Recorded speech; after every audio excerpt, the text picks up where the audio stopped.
Hello, everybody. My name is Leah, and I'm here with Richard Diaz, and we are going to talk specifically today. We are talking to first-time Spartan or OCR, that's obstacle course racing, athletes. So if you've never done a Spartan before, this is the podcast for you. We're going to go over just why you should even do a Spartan, why you want to do that over a triathlon, or if you've already decided you want to do one, what you can kind of start out with to get physically and mentally prepared for your first race. And if this is not your first time ever running a Spartan and you just want to learn some tips and tricks, stay tuned in and I'm sure you're going to learn something. All right, so I just took on a new client yesterday. Ooh. And so never spoke to her, first time on the phone. And by the way, I'm not divulging who she is. I'm not doing that, okay? So if she's watching this, just, I got you. I'm not going to play, all right? But so we start talking about her goals, right? And she likes OCR. She's excited about it. She really likes to get out there and be physical, does a lot of different things to be physical. But then we find out that for the past 8 weeks, she's been seeing a physical therapist 3 times a week. And she has injured her knee and she sprained her ankle. First, the knee was just chronic pain, just always living with that pain. And the next thing she did, which was a deal breaker, she sprained her ankle. And she sprained her ankle in a Spartan Beast. Ooh. Okay, now she's very new to the sport. And I can almost hear the conversation. Oh, so-and-so, you really should do this. There's so much fun. No, you can do it. You trust me, you can do it. Okay, so that was coaching, and that was inspiration, and that was education for her. She should sue those people that introduced her to the concept of going out there and just throwing herself up on a mountain and hoping it's all going to work out. For 13 miles. Was that her first ever Spartan, the Beast? I don't know. I haven't delved deep enough into it, and I don't want to divulge too much more about it. Oh, yeah. Because she's already probably laughing right now if she's watching this, thinking, oh, he's talking about me. You know who you are. You know what? Could I tell you something? There's probably 50 people that are going to watch this. He's talking about me. You know? Because that's common. It's common. Mm-hmm. And so the concept of having somebody actually train you or teach you or guide you in a sport, it's every other sport has one of those people, right? It's just, but when you start talking about running at large, people don't get taught how to run. People don't, they just don't even think, they just think it's a natural component of their system. They should be able to just run. And they go do it, and then they find out that, whoops, I should have used a little education because I'm asking too much of myself, and I get hurt. So I don't want to hog the stage here. I want, because you're somebody that's been out there, you've been racing, and you've got experience, and you go out there to try to win every stinking time, and I don't blame you. I love it. I think it's great. But let's just talk about if you're a beginner. And by the way, if you've done what I just explained, you're still a beginner. Just because you survived a beast, that doesn't make you, you're experienced. You found out what you might not have done, but you didn't learn anything from the experience other than, oh my God, now I'm really hurt and I'm scared to death to try to go do this again. So if you've done a few, you could still very well be a beginner. If you've never done it and you're scared of it and you want to do it right, you're a beginner. And this show today is about providing some tips for beginners. You take it away, Leah. Yeah. So I remember when I started Spartan racing, it was, I guess, not thinking of like the COVID year or two, whatever, where there haven't been any races. It was only a couple years before that. So I think it was 2016 when I ran my first Spartan race. And then, of course, I got roped into the trifecta because I started with the super. And then you show up and they're like, oh, well, you could just do 2 more races and you could get this fancy medal. So me and my husband and our friends were like, Okay, let's go. It was actually really fun though. So I know it's a marketing strategy. I know it's their way to make more money, but it worked. It was really fun. So anyway, though, my Bingo. first race, yeah, hey, it worked. My first race, I did the San Jose Spartan Super. I have my friends laugh at me that because I run Spartan races, not because they don't like them, but because I was always such a bad like endurance athlete. I always played like what they consider ball sports. So super like fast, quick movements, not drawn out efforts. The warm up runs of like half a mile would kill me. And I was in the back of the pack, like, oh, I hate this. So they laughed that I run Spartan races now. So my first race, I don't think I had like trained for that at all, if I remember correctly. And it was still like a 6 or 7 mile race because it's technically like, oh, the 10K distance, but it always ends up being like 8 miles or so. And it was all hills. And I'd never like just run hills long distance before. So kind of sucked. But all that to say, I learned some good things, I think, of how to be better prepared for races. So a big one I would say is, yeah, running a lot. I mean, I think anyone who runs Spartan races and they're talking to a beginner, one of the first things they're going to say is run more than you think you should. It's a running sport. You might look at Spartan and be like, oh, it's kind of like Ninja Warrior. I'm just going to go out and play in the mud. Yeah, but it's like a 3 mile, 8 mile, 13 mile Ninja Warrior. It's still a ton of running. So get comfortable with running and run that distance or above of what you're training for. And you're going to be a lot more prepared for that start line than you would otherwise. And you know what's funny when we're talking about this? I will have a conversation with people, again, doing my clinics and whatever, and I'll say, so you're doing a beast. How many miles a week do you run? And I start getting things like 15, 18 miles a week.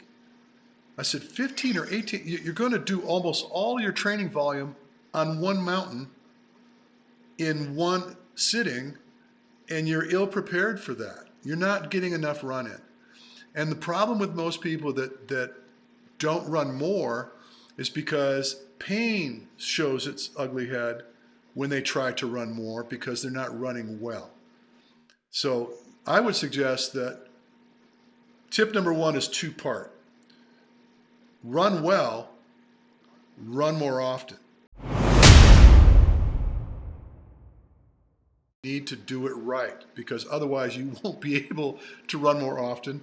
And so the linchpin to your capacity to be successful in these events, to whatever extent you want to be successful, is limited by your ability to run. Tip number one. Yeah. Tip number one, part 1 and 2. So yeah, I think that's a big one. And then I kind of have a little list of things I want to go down basically for first time racers. First, why you should even do an obstacle course race. I know for a lot of people who've never done them before, they just see an ad or they have friends who say, hey, come do a Spartan, come do a Tough Mudder, come do a Savage race if you're East Coast. That's a big one. Why should you even do it? Why does that even sound fun? I think a lot of us like that are more outdoorsy, we almost have this like primal desire, like, oh, I want to go trail running and get in the mud and do this. Like, it feels natural, you know? So there's some of us who feel that way. And then other people who are just like, I don't know. I'd rather just go run flat on the roads. But I think Spartans are really great for you. It helps build just that all around fitness that you're not necessarily going to get from just going out and running flat for a half marathon or something. So I think Spartans are really fun. They're great. It's a really cool experience that you're not really going to get from any other race. Also, I've run triathlons, and triathletes are kind of like, it's a weird environment. Like, they're usually a bunch of rich people who are kind of mean. So I've never heard that before, but that could be. That's how I felt when I went to one, because like I was just like some kid or whatever out running a triathlon. I'd never done one before, and I wasn't that good. And it's all these like people with their fancy bikes. Let's go. So let's back up to the fun factor of doing the OCR events, okay? And I've talked about this a lot, and so if you heard me say this before, you got to forgive me. But what I learned when I first got exposed to obstacle course racing, meaning that I went to an event, and I was actually I was coaching Hunter McIntyre at the time. One of the very first events, actually I think it was the first event that I've ever been to. he encouraged me. He goes, "You got to come. You got to come. Because you're hiding in your little secret lair here, your cave, and you're working with athletes, but you got to get out here and see what this is all about." So I say, "Okay, fine, let's go." All right. And incidentally, I'm the same way when I was working with football players, basketball players. I don't go to the games. I might look in the newspaper and see how it went and see if, Leah just da-da-da-da-da. I'm looking for some news on you, but anyway, I go to this event. And here's my experience. I'm sitting, I think there was a fence. There was, people were kind of corralled in the transition area, for lack of a better term. And I'm talking to an athlete. She doesn't know who I am. We're just having casual conversation. And I'm watching. It was like there was a rig, and people were coming off the rig, falling off the rig, doing burpees. And their friends would wait for them. So I get through. I finished it. You fall off. I wait for you. And I was beside myself. I'm like, "What are you doing? You gotta go. You gotta run." I'm like, "You know what? What? You gotta go." And I'm like a wild man screaming at these people. And it wasn't just one, it was a lot. Sometimes they just start walking, it's like they jump off the thing and they just walking together and having a conversation. And I was one of those fancy people with a really cool bike and triathlon. And these people are racing, okay? These people don't, they got 0 Fs what you're doing. They're going to race, right? They will leave their children and their wife, bleeding on the side of the road until the race is finished, right? And so the thing that I'm trying to impart here is the sport, and the popularity of the sport is because it is non-judgmental. People will stop and help you if you're suffering. People will encourage you when you're suffering. People will wait for you so that you can suffer together. And that's been very appealing to people. And they're thinking, "Oh, all the pressure of going on, I'm not really an athlete, and I don't want to race." But I got all these people that are really not athletes that are going to go do this thing because they know nobody's going to judge it. So I think that's the power of the sport to begin with. And I think for that reason, it's fun, non-judgmental. Yeah, no, I totally agree with that. I think a big thing that I hear people say when they first want to do a race is, "Oh, but what if I'm last place?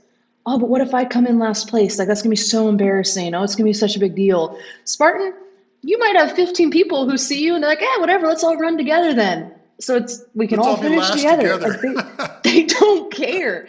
Like people don't care in Spartan. Like if it's going to be your first time race, you're going to probably have more help than you know what to do with people offering to come alongside you and have a blast, and no one's looking down on anyone else.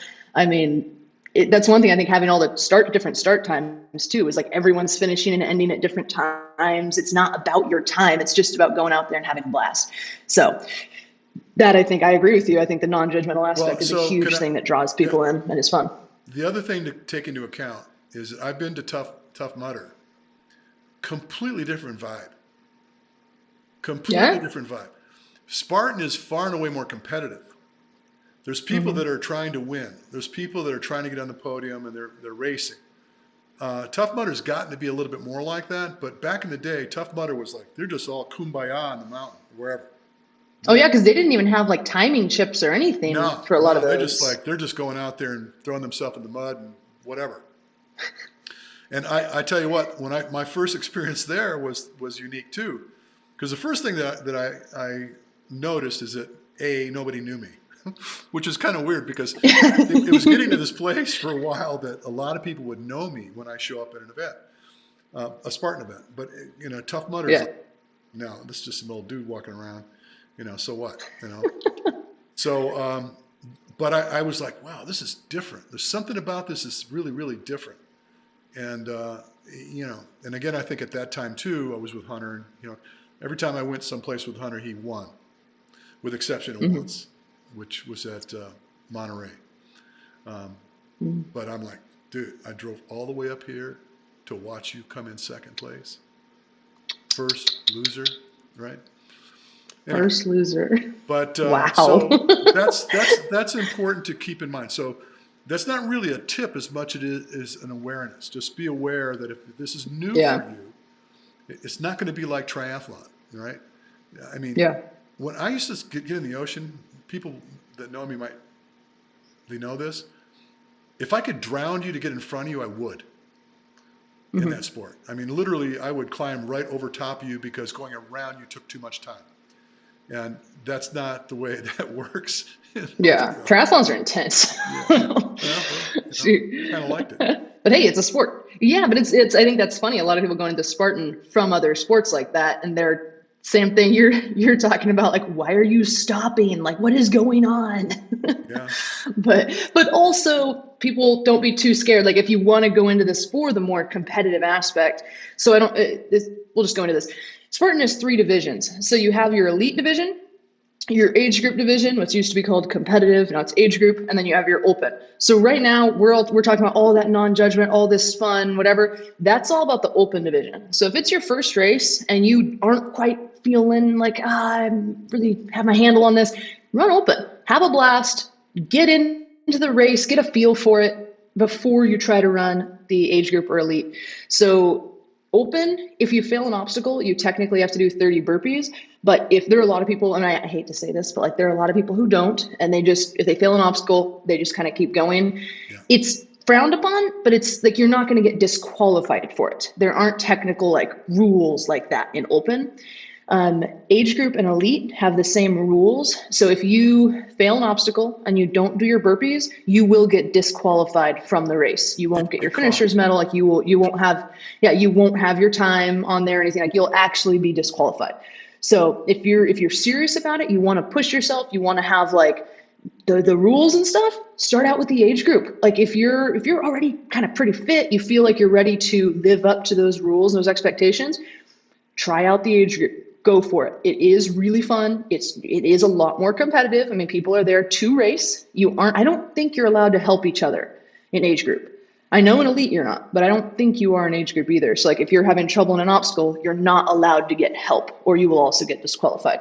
So just be aware of that going into the age group. They will enforce the rules, and it's a competitive race. There are actual prize medals and stuff. So be aware of that.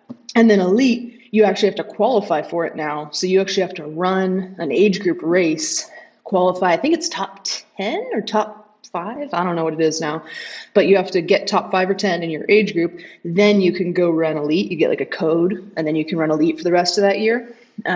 So start with age group. Elite has all the same rules. It's just there's prize money on the line. So people are even more intense. Everything is like filmed. So if you fail an obstacle, you'll get filmed for your burpees and all that. You're technically filmed for age group, but you're not. They don't really actually do that. So it's just a lot more strict. But it's technically all the same rules. And then also you run first thing in the morning. You're racing with the small elite wave. So it is more, I'm not going to say judgmental, because they're still really chill people, super sweet. I mean, you're going to be racing with the top woman in the world, and she's going to be going, oh, hey, what's your name? Like, it's nice to meet you. I'm Lindsay Webster. Like, I mean, they're super nice, super cool people. But once the race starts, I mean, they're racing. They're into it. So not I don't want to say not for the faint of heart, but you want to be ready to race if you're going to be racing in elite. It's not just to go have fun and mess around. And incidentally, while you're talking that, about I think, helps clarify. Not to cut you off, but I was thinking about it. You know me, I'll forget. Etiquette. So when you're out there on the course, in the event that an athlete that is more capable than you is coming, give them, free rein. Get out of their way, because some of them are vying for prize money. And if you kind of like clog the artery of a single track and you're just in their way, you're slowing them down, and that's a problem. So making them dance around you, and it's just etiquette, just get out of the way. Yeah. They'll probably smile at you, thank you, and it's all going to be golden, but just get out of the way. Yeah, and especially on obstacles, it's a rare situation, because usually the elites race first thing in the morning, so they're not going to be passing you. But sometimes for certain, like trifecta weekends especially, they'll have a race in the middle of the day. So you might have ran the super in the morning and they're running the sprint in the afternoon, in which case they would be passing you. So it's just, if they're running up to an obstacle at the same time as you, maybe just wait for them, let them go through, and then you can start. Usually it's not an issue, but yeah, that race etiquette, they're racing for prize money. They're racing for a placement. So just let them go. I've seen the elite women go out after the age group men have gone out in some cases. I've seen that happen. Oh. And they catch you. They Yeah. literally will. Somebody like Lindsay Webster, some of these girls, they'll show up on your back, and they need to get past you. I've seen this on many different occasions where there was the need to move. So let's talk about stuff specific. So let's talk about obviously grip strength is a big deal. When you actually go through these obstacles, your ability to go across the monkey bars, to carry something on your shoulder, like a bucket or sandbags, or even, in some cases, jerry cans. This grip thing is really, really important, right? And what I find a lot of people do is they think obstacle course race, got to grip, grip, grip, grip, grip. They do a lot of grip stuff. And you could potentially injure yourself if you do too much too early or take on projects that are just a little bit over your head. So simple things. If you're new to this, and we're talking about beginners, if you do nothing more than a dead hang, get up and hang from something. So it could be like a monkey bar or something that you hang from. Maybe jump up, grab the bar, hold on until you need to let go, shake your hands off. When you're ready to go, jump back up, do it again. Really basic stuff. In training, I work with athletes, it's what I do, is the cardinal rule in training is simple to complex. Work the simple exercises, work towards the complex exercise. What would be next or more complicated is to hang with one arm. Jump up, grab a hold with two, let go, hold on with one. Maybe get up, hold on, change your grip. And that changes the way, the dynamics of the way you're holding something, change what you're holding on to. I have athletes that I'll throw a towel over a bar and have them hold on to the towel. The textile difference between that hard metal and that towel is huge. It's different. Grab hold of a rope. You need to be able to climb a rope as well. And that's not necessarily a grip exercise. That's more of a technique styled exercise. So, Leah is an expert at these types of activities, ninja warrior type chick, right? No, I totally agree. I think if you're going to boil down Spartan type races to a couple things that you can work on, running obviously is the big one, grip. And I wouldn't just simplify it to grip. I would say grip and body awareness. So it's one thing to, if you've never done grip work before, start with that dead hang. The next step I would say is I do the grip switches and those are good, but what I really like doing is loosening the grip, swinging, and then gripping the other one like this. Because then, and this is, I'm doing it extended, by the way. I don't really do obstacles locked out because it takes so much more energy. So there's a couple obstacles that they do call for being locked out, like the one where you're going backwards and stuff. I forget what it's called, but Twister, I think. So there's a few that you might want to be locked out for, but I've seen a lot of people do those extended too, because extended is just a lot less work, a lot less effort. And when you're in the middle of a 3-mile race, 5-mile race, 13-mile race, last thing you want to do is be burning up energy on an obstacle like this when there's an easier way to do it. So I do a lot of extended up work. I think that doing swinging motions, that's why I say is you don't even have to let go to swing onto the other hand. To start, you can just loosen one hand, loosen the other. Just get used to moving your body back and forth, and just get used to that feeling. Because that's a huge thing with these races is you might be strong, but if you can't learn how to swing and move your body through space, it's going to be really tough for you because you're doing monkey bars, you're doing a rig. So it's literally just rings. You're swinging from one ring to the other, stuff like that. And if you're not used to swinging on one arm or swinging on two arms, it's going to be really tough. So do stuff like that. Even grabbing a bar and just swinging forward. This would be a little more advanced, but swinging forward, switching around, swinging backward, swinging forward, switching around, swinging backward. That's a huge one. Really good for you because a lot of us don't have monkey bars we can go practice on. But if you do, move to more complex. But yeah, I think if you're going to split up a Spartan race, you have running, you have grip and body awareness and body control. That's kind of that swinging all over the place. And then you have the more strength obstacles. So that would be Before your, you go there, what? one thing about the Yeah. grip. I did a Yeah. podcast with one of the guys that were the Wolf Pack. You know, the guys that won Okay, I've heard of them. Ninja Warrior, the $1 million thing, right? Yeah. One of the guys in the Wolf Pack is a physician, and apparently all these guys hang out together. They're rock climbers in Colorado, and anyway, so I did a conversation with the Wolf Doc or something. I don't know what they called him, but he was part of the Wolf Pack, and you know these guys shared their $1 million, whatever it was. But the tip that he provided that I thought was really interesting is a lot of people when they grip as tight as they can. And that's a mistake because the contraction you're creating in your forearm and your grip is more intense than might be necessary. So you should only grip as tight as necessary to get through the activity. And you're going to save yourself. You're going to save yourself a ton. Yeah. So anyway. Yeah, sorry. and I think that's better for calluses too, because a lot of times people are afraid of ripping their hands when they grip stuff.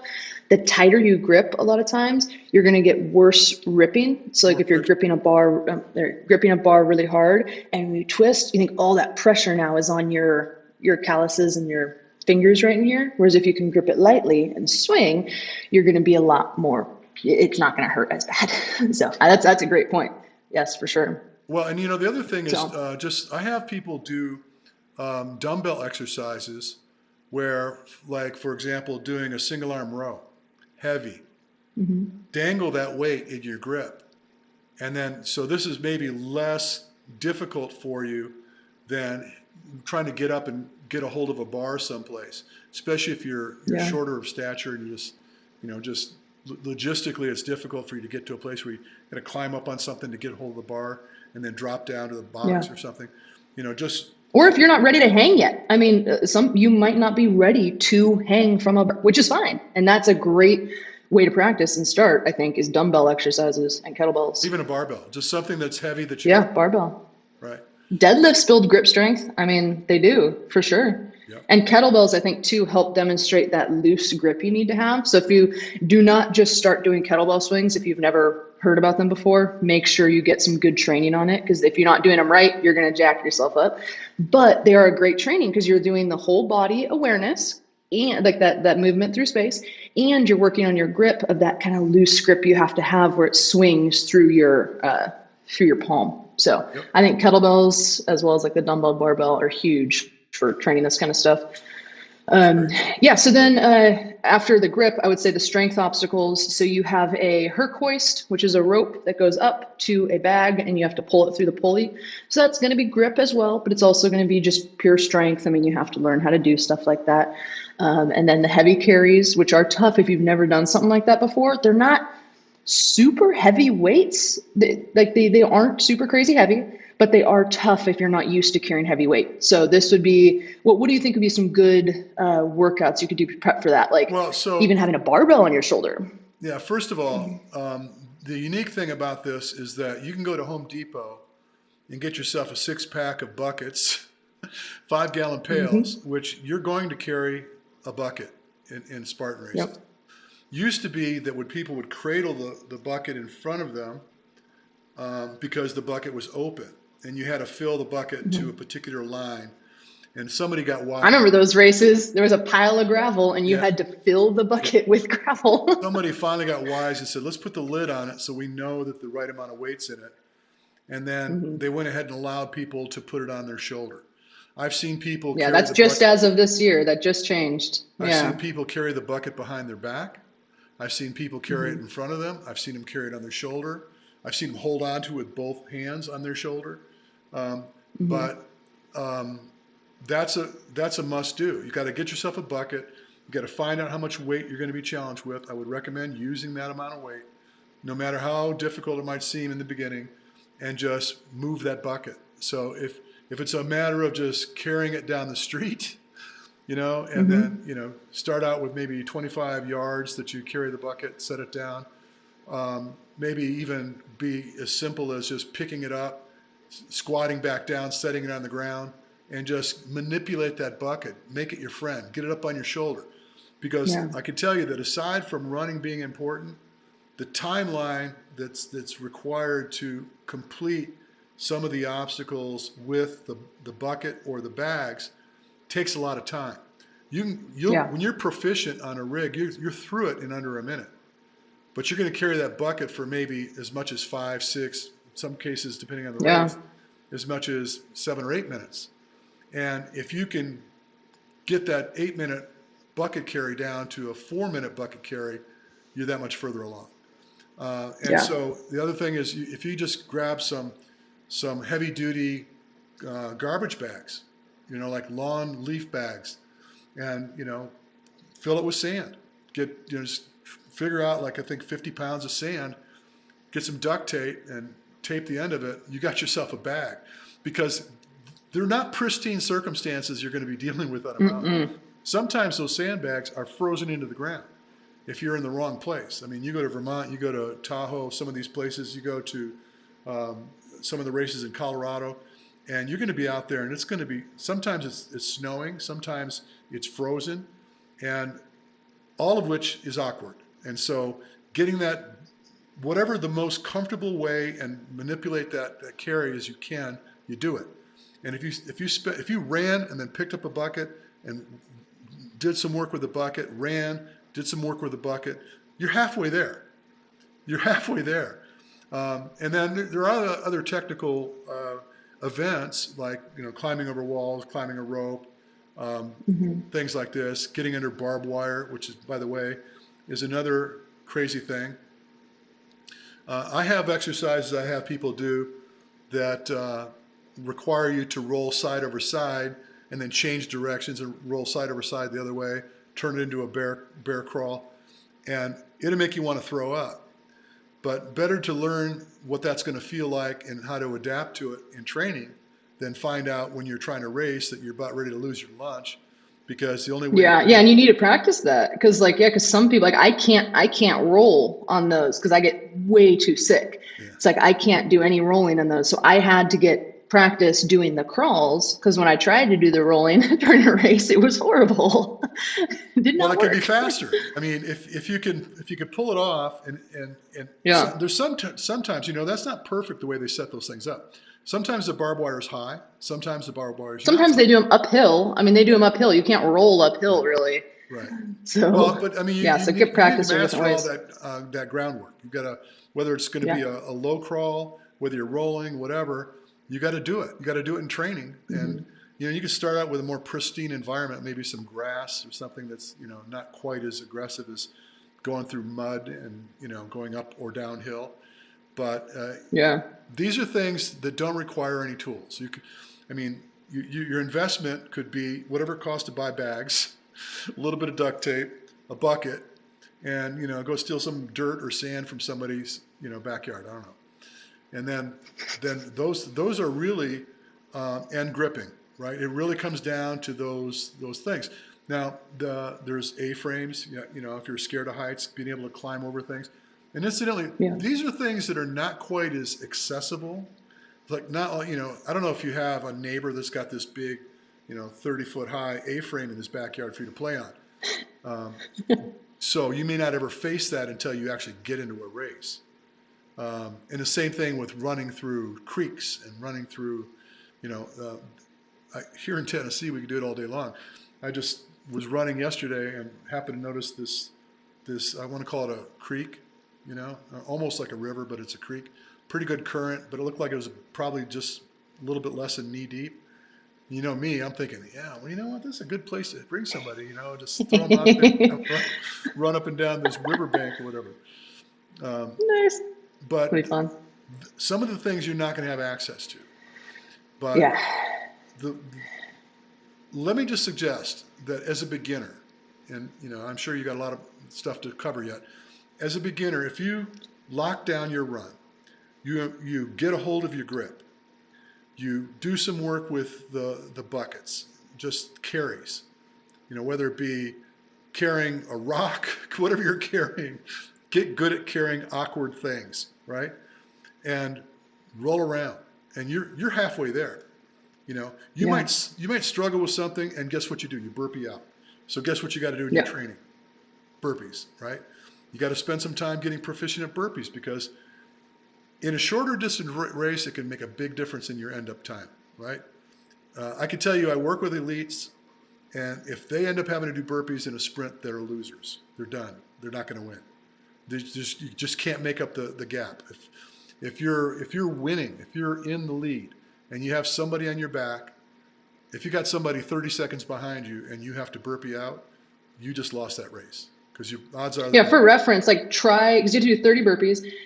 Like try that. See how long it takes. Like for the fast elites, I think they're doing them in about 2-ish minutes, 2 to 3. Like for me, it takes like 3-ish, but also you're in the middle of a race too, so you're already tired. For a fast athlete.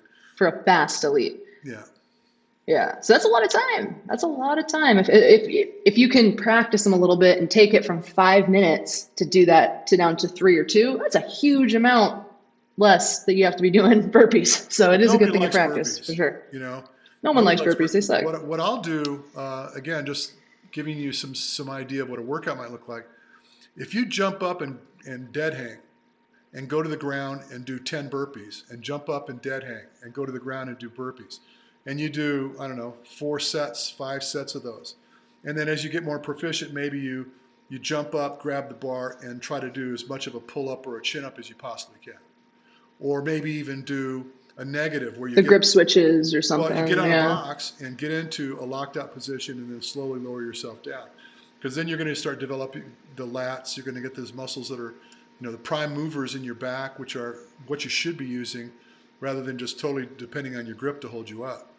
But simple stuff like that. It's not a very complex thing, and you can get by with very, very little toys. You know. And again, so let's just say that you go to a wall, that's a 7-foot wall, and oops, you're having a nightmare trying to get over that wall, and you end up having to burpee out. Well, maybe you make up for that in the carries if you're doing like a super, or even, God help you, a beast. Right? You can make up the time. You can make up the time if you are proficient in the things that take longer. So if you run better, that's definitely going to make a big difference, right? Mm-hmm. Because the running component is huge. And I should share that just for fun, I went through and looked at some tips that some of the top pros offer up. Unquestionable among all of them, and I've worked with a lot of them, a lot of the top athletes in the sport I've physically been involved with and I've worked with. And they will tell you hands down, if you can't run, you're done. You can't win in the sport. And as a beginner, you're not really looking to win. But if you struggle with an exercise that you're soon to learn, you can make up for it if you're proficient with your run. And like just like we were saying, there's the 3 different divisions. So if you're going into this to be social and have fun, and you don't know how to run, and you're like, oh shoot, I can't do it. That's not what we're talking about. Go have fun with your friends, power hike it, have a blast. That's not what we're talking about. But if you want to compete and push yourself, like do the best that you can, running has to be a main focus for you, or it's not going to turn out how you want it to turn out. Well, I mean, this is why I'm in business. I have athletes come to me because they're hoping that I'm going to help them with their run game. And when I do, things change. They start to win. And that's huge. It's huge. So it's important. So what else? I mean, let's talk about what you're going to wear.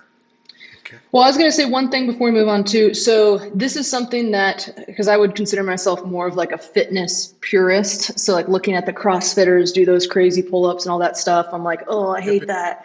But one thing that I think people could incorporate to help with like the walls and those types of things, there's one that's a box, they call it whatever. So you have to climb up, reach over the top of the box, get your legs over, and then crawl over. It's really awkward and weird.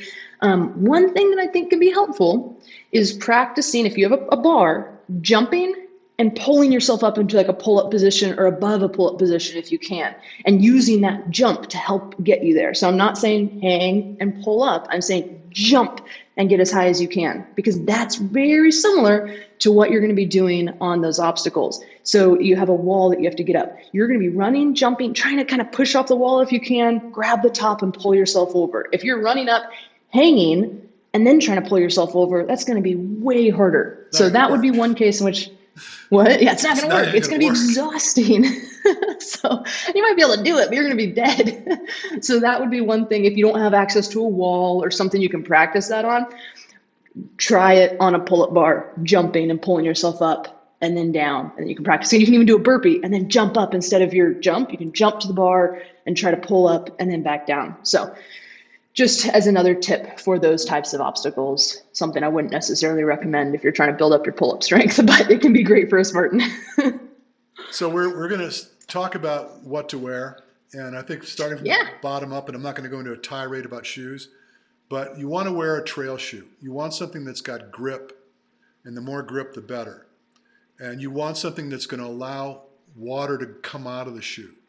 I have seen people, I've actually done it, drill holes in the bottom of the shoe to encourage the water to leave the shoe. And there are shoes that are designed this way, where there's either vents on the sides of the shoe or underneath, or both, to free the water from the shoe, because you're going to get wet. You're either going to run through a puddle, you're going to do under a dunk wall, you're going to have to get wet somewhere along the way in most races.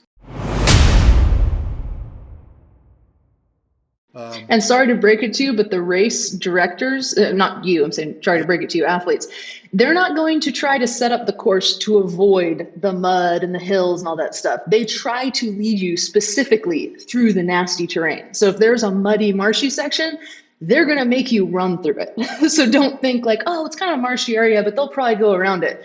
They will not. I promise. A couple of these fellows are friends of mine, and they're heinous by nature. They want to see what kind of scare they can put into you while you're trying to do these events. And I've seen some courses that I'm like, I don't even want to go there. That's nasty looking, scary looking. You know? Like a water, this Jacksonville, I think it's like water moccasins or something in the swamp, or you're running through this. And sometimes you're in that water a lot, it's not like a little bit. Yeah. So not to freak anybody out, but just be prepared. So shoes that have grip, shoes that will vent water, very important. I saw Lindsay Webster at OCR World Championships with chalk on her tights, on her thighs. She does that on purpose so that when she gets to a rig and she wants to make sure her grip's good, she'll rub her hand across the chalk, dry her hands off, and she's good to go. Genius in my mind. So tights are good. Tights are good because they're going to cut down on the scratching and the snagging and things like this. Spare your legs a little bit, and if you're new and you're going to bang yourself up a little bit, you might get a little protection from scraping and stuff with tights on. But you want to wear form-fitting clothes. If you're going to put something on, you need it to be close to you, because going under barbed wire, God forbid, if it could be your hair, it could be something that's going to be snagged on that barbed wire. And I can't tell you how many girls I know who have gotten their hair caught in the barbed wire. So wear it close, wear it in tight braids down or something. Don't wear that high pony that's flopping all over the place. It's not going to go well. Don't wear your $120 Lululemon leggings. It's not going to go well. You're going to be pissed because the little rocks and everything, they're going to cut them apart. So just be mindful of that when you're picking out your race clothes. But leggings, tight shorts are usually the best to run in. And then, going up the chain, shirts, something form-fitting. You don't want it all floppy all over the place, getting caught on things. And then, you can wear hats if you want. I see people running glasses, which is interesting to me. Like even the elites, Annie Doobie, she run like sunglasses the whole race. You're not allowed to wear headphones on the trails, so don't go into it thinking you can wear headphones. You're not allowed to, because they want you to be receptive to the volunteers if they're talking to you. Plus, if other people are coming up behind you, stuff like that. So you're not allowed to wear headphones. Some people in the open wave do bring like speakers that they'll put in a little backpack. I wouldn't recommend that because you're disturbing everyone else running. So I personally would hesitate to recommend that, but you will see people doing that. I don't know. I personally think that's kind of So back to rude. the leggies for a second. One of the other benefits we didn't talk about is when you're climbing a rope and you're doing a J hook where you're wrapping your leg around the rope and pulling up and sliding, you can really get rope burns on your lower leg, maybe your upper leg too if you're lucky. And having tights on will help to break that friction up a little bit. So that's another good reason why you might want to do that. Yeah, hydration, carrying hydration with you. I like camelbacks, some fashion of light styled camelback.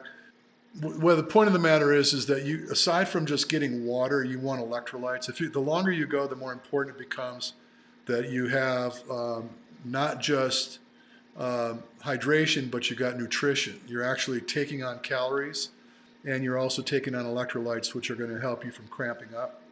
I've seen people wear these little tight waistbands that you could stick things in, like goos and whatever. And sometimes I've seen people put a flask in there, like a collapsible flask where they could put some fluid in there, and they might have some electrolytes on board there. There's a lot of different ways, and you got to experiment to find what works best for you. Yeah. But just trying to blow it off and totally depend on them just handing you some water, especially on a long course. And mind you, a super, even though it's only going to be 6 miles, it's a long course. It's a long day. Yeah. If you're not able to, I mean, let's face it, if you could run a 50-minute 10K minus obstacles, add the obstacles, add a mountain, add a trail, and you're going to find out that it's going to take you a little while. You're going to be out there. You're committed for a while. So you want to make sure that you're taking care of yourself hydration and nutrition-wise. So the other thing, and I would sit here and come up with a million ideas on how to approach this. There's 2 things that I would like to recommend. The first thing is allow yourself enough time to prepare for the event. Don't get caught up in this trifecta madness that we were talking about earlier. Let's take one at a time. Let's take the short course first, get your feet wet, figure that out, maybe do a few of those before you start to move on to longer and longer distance events. Don't get sucked into doing an ultra beast or a beast on a mountain that's just heinous, just treacherous mountain when you're just ill prepared, because you're just going to hurt yourself. And that's going to take the fun out of the thing for sure. The other thing that I would recommend is possibly invest in a coach. Find somebody that has some experience, that's willing to help you and guide you and keep you from harm's way. And for whatever you invest in that, it's going to be worth it, especially if this is something that I mean, I don't golf. I tell people, that's always been my excuse for the things I do, is like, I don't golf. Yeah, spend a little money on a coach. It makes a world of a difference. It makes a world of a difference. And obviously I'm biased with this coach that I have here, but there are coaching options out there that are not super expensive. They are not crazy. And just get into it. No, really. And I didn't even bring that up as a ploy to get somebody to contact me. Yeah. Because I honestly, to be very honest with you, I think most people that are trying to get into this thing, they have 2 options. They can get somebody that's reasonably priced to help them, or they're so convinced that they need the best and they don't want to hurt themselves and it matters to them that they're willing to spend the kind of money that a more premium coach is going to charge. And so I don't, honestly, I'll get calls from people that they called the wrong guy. They just called the wrong guy. And so anyway, but I'm toying with the idea of doing a virtual beginners coaching program, which would be available on Facebook, private Facebook page. For OCR specifically, right? OCR specific and beginners. I don't want anybody that's like going to get in there and get all cocky and, I want somebody that really wants help, that wants to learn how to do this because they think it'll be fun for them. Or someone that's trying to do it, maybe that had a bad experience because they just didn't know what they were doing and they want some help. that could come to fruition. And if it does, it's going to happen very soon. So if you're watching this video in 2040, the material is dated. There's a good likelihood that I'm no longer doing that program. Or it's just blown up and that's all you do now. I mean, who knows? I don't think After this podcast, people are going to be on to it. But yeah, that's a more approachable price point for people doing those group training sessions. For context, Richard has done these types of things before for other disciplines, like people getting into marathons or people getting into triathlons, stuff like that. So it's a group training that'll be virtual, and he will do it's semi-customized for the group. So it's more of a reason, like an approachable price point for someone who's first-time racer, but it is like specific to that sport or that goal. So OCR. Yeah, so it's going to be a level function. So I'm going to level everything down and dummy it down for people that really need that, and then guide them into a better place. We have a program in place right now that VJ Jones and I have been doing for, it's going on 2 years now. It's called OPP, which is Obstacle Performance Project.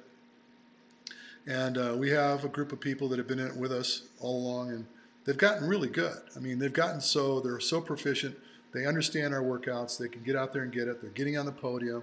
And, these were not beginners from the gate. The training for them from the start was a little bit more demanding. And that may not be the place for people that are beginners, but if you're an age grouper and you're trying to level up, you want to get a little bit better at what you're doing, that might be a place for you. So anyway, it's a cool Leah, program. Anything we haven't not talked about?